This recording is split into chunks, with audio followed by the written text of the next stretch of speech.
Welcome to the Parts and Labor Podcast, the podcast that explores the strategies, systems, and stories that drive salon success. I'm Alicia, founder and CEO of Scale. And I'm Whitney, head of sales here at Scale. And welcome to the Parts and Labor Podcast.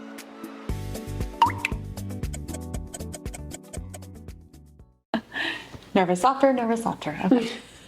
Welcome back to the Parts plus Labor podcast. My name is Whitney. And I'm Alicia. And today we are talking about the top 4 reasons that extrables don't get rang through. So we have a large team of stylists. And so we kind of pulled those stylists on our team to find out the reasons why they might have hid those extra costs. What were you thinking? Yes, and we're going to name them publicly. So if they were your former employee, just know that they weren't ringing in their extra. So I think we're just going to kind of start with the first one, which is, I didn't always need a full extra bowl of color. That's got to happen all the time. You just need a little bit. You know that if you mix, a tiny bit more, you're going to have to charge an extra bowl. If you have like $20 to $30, that's probably not going to happen, right? Oh, yeah. I think too, it's that you just applied, half a quarter, whatever, you needed some more color, and it's a speed game. And then speed and math don't really mix. So, it's like doing that quick calculation is like, if I only need a quarter of the batch or a quarter of a bowl, what is that? Oh, it's easier for me to just do a half, or it's easier for me to just mix a whole other bowl. And it's like, because I'm working so fast, I think that's where a lot of people end up going and mixing a little too much than they needed. Yeah. And then, it's kind of that's the situation. So not only are you not ringing in the extra bowl, but you way over mixed. Yes. Yes. I think that happens more often, and that would be the common leading cause of waste is just really that quick calculation, how much more do I need? What is that extra amount that I need? And so I think that's where we see a lot of loss in salons. Did you find, as a former commissioned salon owner, I think you even did this yourself. What did you guys charge for extra bowls? We called it a Rapunzel, which, we would just charge an extra $10 for a Rapunzel. Yeah. And how often did those not get rang through? Almost never. Almost never. But I think, the odd time, when you would have a client like you with hair to butt, she needs 20 had a Rapunzel hair, adding on an extra bowl or two, was more comfortable because it was justified because you used a lot of color. But, on the average client that you ended up mixing a little too much than you needed, it was pretty uncommon practice to go and ring that up at the end. Well, and especially if you don't know how much it actually costs, you're probably like, oh, it's $1 or $2. It's I'm not going to charge them a ton more when it's probably just $1 or $2 in product. I'm not going to charge them $10 if I used $1 worth of product. But then when you see those numbers, you're like, holy shit, this is actually a lot of money. Someone's paying for it. Yeah, I mean, and it's an open bar. It's like an open pantry, go help yourself, I don't think as a stylist that we ever were thinking, got to mix this and stay within budget. We are client first, right? We got to get them to their desired look. So it didn't matter how much scraps or how much extra we had. It was we just need to perform, and get them to the desired outcome that the client wanted, without factoring in what it cost to get them there. And I think that was, that still is a common issue that I think, oh, yeah. That us versus them, stylist versus salon owner. And I think, it's definitely something that is something that we need technology to help. Okay, let's get to our second reason. So I thought if I charged a client for the extra color I needed, it would create tension. Oh, yeah. Conflict. And I know that you, there's this sticker shock where there's this feeling of okay, if they are not absolutely thrilled with it, or if it looks a little bit off from their inspo pick, it's probably absolutely terrifying to go and charge what you need to charge, right? And so the thought of, or if they ask for a breakdown on the bill and said, you'd say, oh, well, we use a little bit more product on your hair today, so for each extra bowl, that's $30, $25. You'd be like, what? What? Just use less, or let me see the bowl, or whatever it is. And And so I think that, and even you've asked me this before on the podcast when you did my hair for my wedding, and I hadn't met you yet, and I called you to get you booked in. You're like, okay, let's book in your trial. And I was like, okay, how much is it? Just moving here from the US. And you were like, it's going to be $200 to do your 2 looks. And I was like, $200. And you're like, $100. You just immediately undercut yourself. So I think as soon as you get somebody and you have no reason to like, you don't have that data or a reason to like feel confident behind the price, it's just so quickly to be like, never mind, it's less, and that's super common. Yeah, I mean, I think as a stylist, you're looking at whole numbers, right? So it's like easy to be like, oh, I'll just cut it down $25, but like you're not looking at percentages and bottom line results. Like you're just whole numbers, right? Mm-hmm. So it's easy to take $10, $20 off or not charge for something just to keep the client happy. But, at the end of the day, what was the business implication for that? Or like, what was the impact on the business? And I think that like, it's something that is just so like unspoken about. Like it's something that like as a stylist in a salon, you weren't taught to focus on profit. Mm-hmm. Like you were taught to grow as much revenue as you can. And so like, I think that's really where we see a little bit of that. And then, it is uncomfortable. Like it's like, you don't want to have that conflict with your customer. And I think that 99% of these problems would go away with really strong communication mm-hmm. and proper consultation. Like those 2 things absolutely need to happen. And when you're quoting a customer and to their desired look, like, that's going to take X amount of time and probably cost this much money in product, you're going to be able to communicate a lot stronger to the customer what the expectation of pay would be, so that by time you go to check out, you're not just doing the like, okay, we'll see you next Friday and like run away. It's like well, I'm going to just abandon you at the front because I don't want to see your sticker shock. Yeah. And I think that like that is a constant thing. And so I think that it's really important to just live in that communication to say, yeah, if you want to get to this desired result, that'll roughly cost an extra, $25 than I had originally quoted you. So it's going to be $225. Does that sit in your budget today? Mm-hmm. And just stop and pause and then let them answer. If they say no, then I guess you're not foiling all the way to the back. Maybe you're only foiling through the front. Maybe you're cutting some of those costs. Like it's no different than building a house or doing renovations. If you are working with your client and they want to add the extra, elements to it and it costs another, $20,000, $30,000 and it's not in their budget, the client, like you don't just say, okay, well, we'll just throw it in. Right. Yeah. That's right. So it's like, you have to realize like you're quoting and like you're essentially what you're doing is you're budgeting right off that get-go. Say, if this is what your desired outcome is, this is what it's going to cost you. Mm-hmm. Side note, would you ever, like if you were checking the client out, and they did have that sticker shock, like before you kind of had like strong systems in place, would you ever just shave off the price like right then, or would you stand behind it? Sometimes I would. Depending on the situation. Like, I think that like, I think it just depends on the situation. Like if the client, ended up like having, like you could tell there was like some tension and you still wanted to keep that client happy, like there was that. Mm-hmm. If it was a client that always created problems and always had an issue, that's where you would just like, okay, check them out at the front and be like, hopefully they never come back again. It's like you kind of would do that. Sometimes it worked the other way. You charge them a little bit more each time so that they, anyways, but no, I think like, yeah, I think that it is emotional. Charging is really hard sometimes because you are very connected to it and you don't want to like make anyone unhappy. Mm-hmm. But it is a business at the end of the day. It is a business and it's important. And, one of the like things that just popped in my mind right now, which is important, is that this is the consequence of hiding product costs. This is the consequence, like we talked about in the salon eras, back in other podcasts, we've talked about why, having service charges, they don't work, these old methods don't work, because when you are not transparent of what it costs to operate your business, this is the stuff that happens. Mm-hmm. This is what happens to stylists, right? Because now it's like, oh, we don't want to have a $14, because if the customer knew it was only $14 for the tube, then they wouldn't pay the $150 for the bill. They would think, why are you charging so much?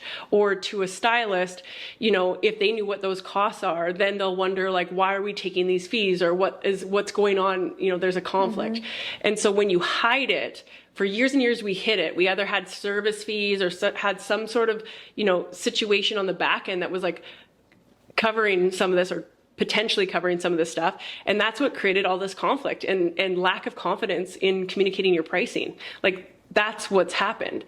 Now, when you know, become transparent, you run a transparent back bar, your staff know what the hard costs are. Why you would never want a service provider to understand the hard costs of business, I have no idea. Because they need to understand what it costs to operate, to stay in business. They need to know what it's going to cost to properly quote their customers. But you're leaving out the one puzzle piece that is making the difference of again, improving the communication overall and improving profitability in your business. So it's like, this is the one thing that, like, if you have a stylist that understands this, it now becomes a known thing instead of an unknown thing. That's like having a bartender just mixing like premium vodka in every single drink and just like, yeah, it's still the same price. Like, they understand what the costs are in order to do their business. That's the way that, you know, stylists need to have this kind of situation as well. Okay, well, we can probably just wrap the episode up with that. That was pretty much summed it all up. Just kidding. We have 2 more to go, because for our stylists that work for us, they had still 2 other reasons why they didn't add their extra bowls on. So the third reason, I never took into account our allotment. So allotment meaning we include 40 grams worth of color in each service. I would mix what I thought I needed right from the get-go. So if you have a client that comes in like me, my hair's not down right now, but I got hair down to my waist and it's thick. Are you going to mix up 40 grams, or are you going to mix up what you think that you need?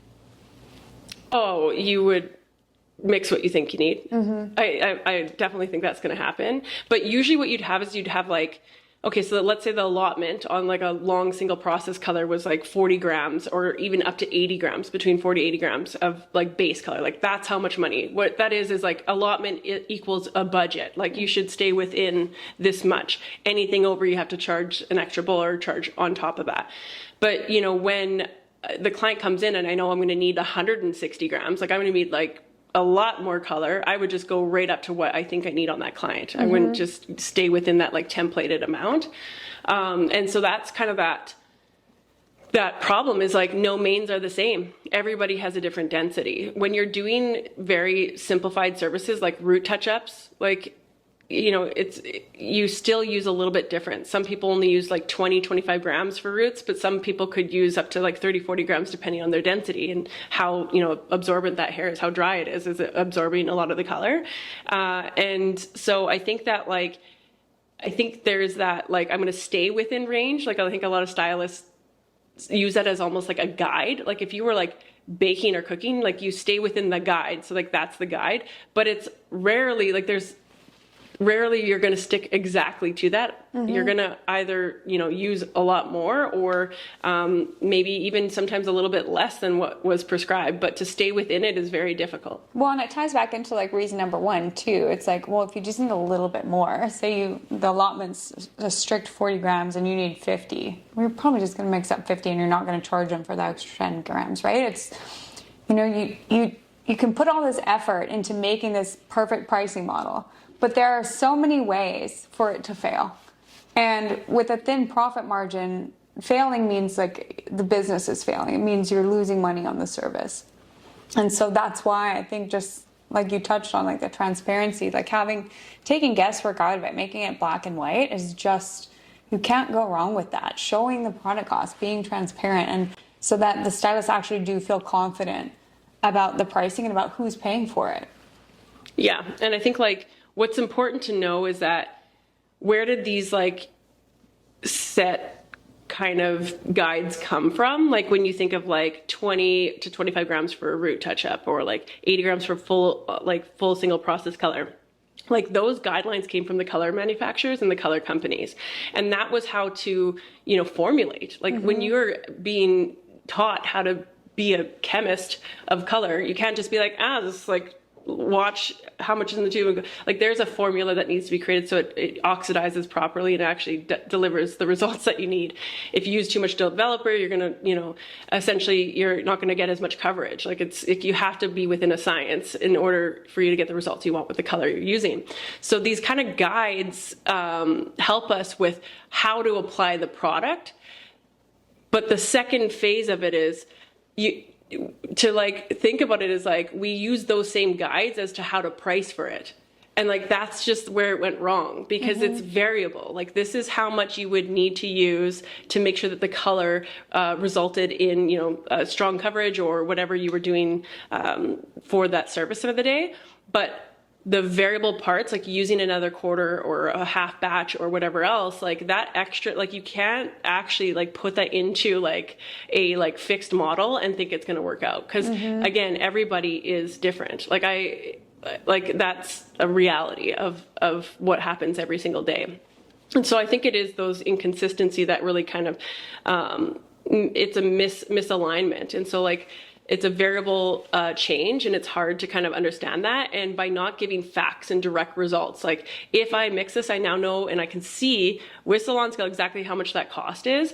It's the simplest, easiest way to communicate that to your stylist and to your customers. Like, it is like the easiest way to fix any of these like insecurities or lack of confidence when it comes to quoting or charging or anything. And it's like the best gift you can give a stylist is clarity. Clarity is kind. Brene Brown. And I think that the big thing about that is like setting your stylist up with the best tools to, help them with the success in their careers is all you have to do as a salon owner. That's all you have to do. So this isn't about like me, this is how I'm going to get you. I'm going to watch and track all this stuff. It's about a tool. It's not a weapon. It's a tool. And so I think that this is what we were lacking in the industry, was tools that were really there to help stylists understand these costs, to have the confidence to take the actions that they needed, versus where we've been, and that's where it's created a lot of these, tensions and situations like we've seen with our stylist, is just not even knowing, not even being aware, number one, the hard costs, and number two, just like not having the tools to have the confidence to charge what is needed that day. Yep. Yeah, and that flows nicely into our final reason, which was, it never crossed my mind that the owner of our salon had to pay out of pocket for the color that I wasn't charging the guest for. Yes. Sure did. Yeah, I think that's the problem with a free open bar, right? Like, that's how we've been operating, right? I think sometimes we don't understand where that tab, who's picking up the tab. Yeah. Right. And so I think we sometimes get into that mindset where it's like, well, we're generating all this revenue, because I'm revenue focused as a stylist. I'm like, I'm bringing in $10,000, $15,000 a month. Like, how is that not covering the like $10 of product that I used on each client? Like, what did I use? Like $500 worth of product? Like, that should be more than enough. Like, of the $5,000 you took from my commission, how is that not covering these products? Right. There is like a lot of this kind of conversation, but what we don't factor in is the compound effects that happen to it, and like really just how the salon operates and how these variable costs are factored in the daily operations. It's so funny, because the more that if we had more like transparent conversations of like what it truly costs to run our business, we'd realize that the salon owners like are actually like eating a lot of costs, and it's affecting a lot of the business that way. Yeah.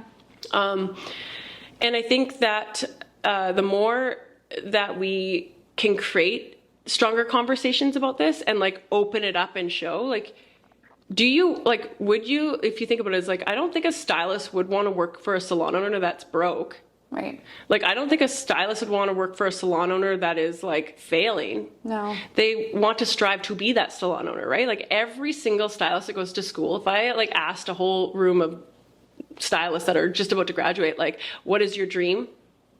They would say not only would their dream be to like build a great clientele, but every single one of them, majority of them would say to be a salon owner one day. I want to own my own business. Like, every single one, like that's what's within you, right? And so like they all want to kind of get there. So every salon owner, it's like, have the confidence to be clear on like what it costs, and don't be afraid to be very wealthy as a stylist. And don't be afraid to say is like, yeah, like, you know, our salon profited 20% this year. It's $1 million operation. Like we made $200,000. Like, on top of anything else, right? Be okay to make money. Be okay to be successful, because the more successful you are, you're going to transfer that to your teams. But if you want to play the like and sit there and you're like eating all these costs and like, oh, like I don't know how to tell them, but maybe I'll increase prices next quarter or next month to make it easier on them. It's like you're not getting paid. Your business isn't making that. It's like, take care of the business, which will take care of everybody else. And it's like, I think that the stylists, if they worked for someone that had that mentality where they weren't, felt bad to make money, then the rest of them won't feel as bad to take those next steps. And there will be less of this uncomfortable conversation of who's taking what and what's being covered. Mm-hmm. Yeah, that's so, I do completely agree. And that was so well said. But I'll say like too, there's this big disconnect with what, you know, the stylists think that the owner is making and what the owner is actually making. And a lot of times they're making the least or taking nothing at all. And I've said this to you before too. I knew you owned Capelli, you know, before you even started Salon Scout. You owned this beautiful, like luxury high-end salon. And I probably would have thought that you were making like $2 million a year taking home. She knows nothing. But just because there's just such a disconnect with what do you mean? You could be doing all this, you know, revenue and doing these services and it's always busy in there. And yet somewhere all the profits walking out the door. Like it's mind blowing. And so I think really, the key to all of this is just transparency about showing like the true cost of what it's costing the salon owner to run the business. Because when you think of, oh, I'm just going to take 50% off the top, surely, you know, they're taking 50% of what I'm generating as a stylist in revenue. Like surely they're doing well. They're making, but it's not covering it. And every year, every time products are pricing, like foils, everything goes up. And every time the salon does a price increase and is still giving 50% off the top, their entire portion of that price increase gets eaten up by inflation. So the salon raises their prices just to stay the same each year. And it's just, like I said, this big disconnect that can be solved with transparency. Well, I think that's again, like sometimes a small leak will sink a great ship. Like this is it. These are those small little things. It's like the only thing we are transparent at in salons right now is revenue. You know, it's like if you look at it as like, what does a stylist know, or what does like a admin or a front end manager know? Is like they know what the salon brought in money for that day or that month, and they see top line numbers. What they never see is bottom line results. And like that is the part that we need to, if you want to fix the us versus them, it's like pull up the statements. Like you have nothing to hide. Like it's not like you're sitting there with like $100,000 in the bank. Like you're, you know, maybe making 4 to 8% at the end of the day. So when they see that $100,000 being brought in the month ended up being $3,000 or $4,000 at the end of the day, and there's still taxes, there's incorporation taxes on it, like they're going to realize right away that it's not as like lucrative as you thought, or they're not making as much as you thought. And that there's a cost to everything. There's a cost to keeping the lights on, keeping all these products on the shelves. There's so many things. And like the best thing you can do is just educate the team on, you know, some of the stuff that is hidden to be able to expose that. You know, I think that like in other industries, if you work in like retail and all that stuff, like, you know, you're not as connected to it because you didn't make the clothes, you're selling the clothes. The clothes have the markup and you know what you can, you know, sell and you make a commission. It's very like cut and dry. And it's not as personal. But because in this industry, you know, it's like almost like you're the designer, like you've designed the clothes, you made the clothes, you went into the scrap room and took all the, you know, fabric you needed to make that thing. And now you feel entitled. And that entitlement is like where, well, like, how come I'm getting, you know, 50-60% of my income taken away when like I'm using all this stuff, like I'm bringing in the clients, I'm doing this. Like there is sometimes this kind of reality that happens where it's like I'm driving all this stuff, like I'm bringing the numbers up, why do I have all these fees?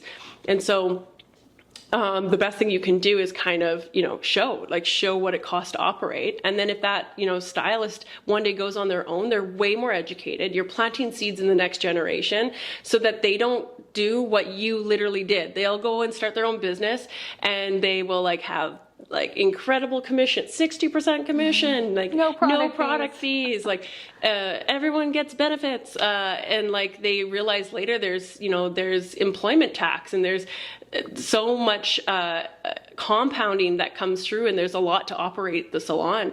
And then they, you know, it's usually you'll get the call like, you know, 3 years in of them running the business and be like, I'm sorry. Whoa. Same call you make to your parents after. Yeah, it's like, oh, now I know. I understand. So it's like, this is the wake up call. It's like, you know, we have a duty to do as salon owners and entrepreneurs in general. It's like, you got to expose those things.